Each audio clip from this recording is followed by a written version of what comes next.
Buda. Ile deal yetu sasa. Deal gani? Ulikuwa unijenge keja. Ako karibu kufika. Sidhani itaweza bro. Aje sasa. Tokens ziko karibu kuisha. Wi-Fi iliisha. Mtoboeka bro. Sina plan B. Tokens nitaeka. Tokens. Wi-Fi nitalipia. Wi-Fi. Wewe nijenge tu keja. Lakini hadi beddings ni chafu. Nitapeleka laundry. Na mjamaa ko desperate cha ukweli. Hapa lazima nikulie. Usikue hivyo. Hata tissue sina. Hiyo sikusumbue. Mkate nitabai. Chaja ya simu sina. Chukua yangu. Funka. Nijenge tu keja. Alafu kuna viatu fulani hapa. Nilikuwa nadai kubai. Sasa viatu zinaingiliana hivi na keja. Nimeenda sana. Acha wewe. Hiza maze. Nahitaji tu keja 2 hours. 2 hours eh? Hata sikai sana. 2 hours ya kufanyia nini? Nakupea 30 minutes. Ni sawa. Na uoge pia. Nishaoga. Usinukishie keja hapa. Nishapaka hadi Rexona. Leo odo na wetness hazinipati.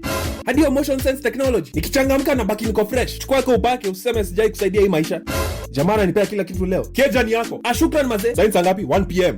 Narudi in 2 hours. Very nice. 2 hours. Ni sawa. Aye, wazi.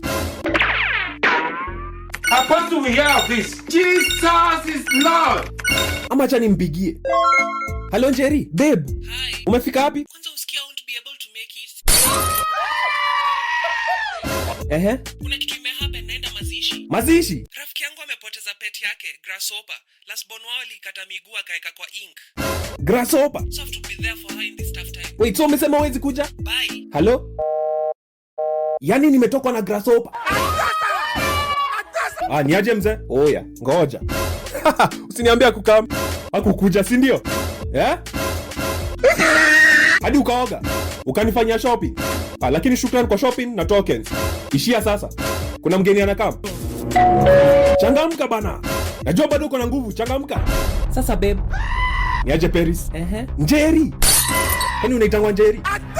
Mazishi Mazishi. Brayo wewe ndo uko na Grasshopper. Wait, kwani mnajuana? Not really. Si ni manzi ex wangu. Noma sana.